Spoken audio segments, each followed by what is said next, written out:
నమస్తే welcome to 99 TV నేను నవీన్ బులెటిన్లో డీటెయిల్స్ చూద్దాం సీఎం రేవంత్ రెడ్డి భాష మీద మాజీ ఎమ్మెల్యే బీఆర్ఎస్ నేత సుంకె రవిశంకర్ మండిపడ్డారు రేవంత్ రెడ్డిది నోరా మోరీనా అని ధ్వజమెత్తారు కేసీఆర్ పెట్టిన భిక్షతో రేవంత్ రెడ్డి ముఖ్యమంత్రి అయ్యారని బీఆర్ఎస్ నేత సుంకె రవిశంకర్ అన్నారు తొండల భాష రండల భాష ఇకనైనా మానుకోవాలని రేవంత్ రెడ్డి హితవు పలికారు రేవంత్ రెడ్డిని ఎర్రగడ్డ పిచ్చాసుపత్రిలో చూపించాలని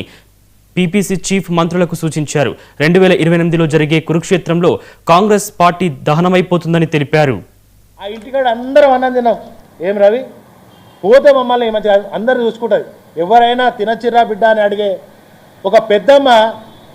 ఒక జాతిపిత ఆయన సతీమణిని పట్టుకొని నువ్వు ఇట్లా మాట్లాడినావు కదా అహంకారం బల్బ్తో మాట్లాడినావు కదా విర్రవీగుతున్నావు కదా ఆ మహిళల మహిళామూర్తులను మాట్లాడిన వాళ్ళ పరిస్థితి ఏమైందో ఇగో నీ పరిస్థితి 29లో జరిగే కురుక్షేత్రంలో బిడ్డ నీ పార్టీ దహనం అయిపోతుంది కాంగ్రెస్ నాయకులారా మీరు ఒకసారి మీ కాంగ్రెస్ పార్టీ ఆయన కాంగ్రెస్ పార్టీ కాదు మొన్నటిదాకా ఆయన ఎన్నెన్ని పార్టీలు తిరిగిండో మనందరం కూడా చూసినాం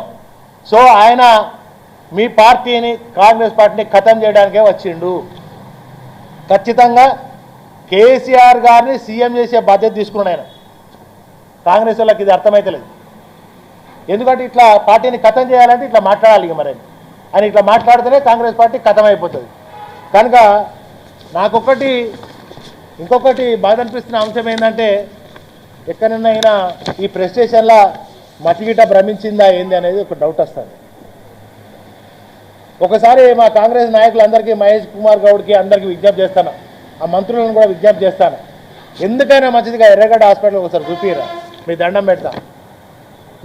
ఏం భాష ఏం మాటలు ఏంటిది ఇది అన్నం పెడితే తెలంగాణలో రంగారెడ్డి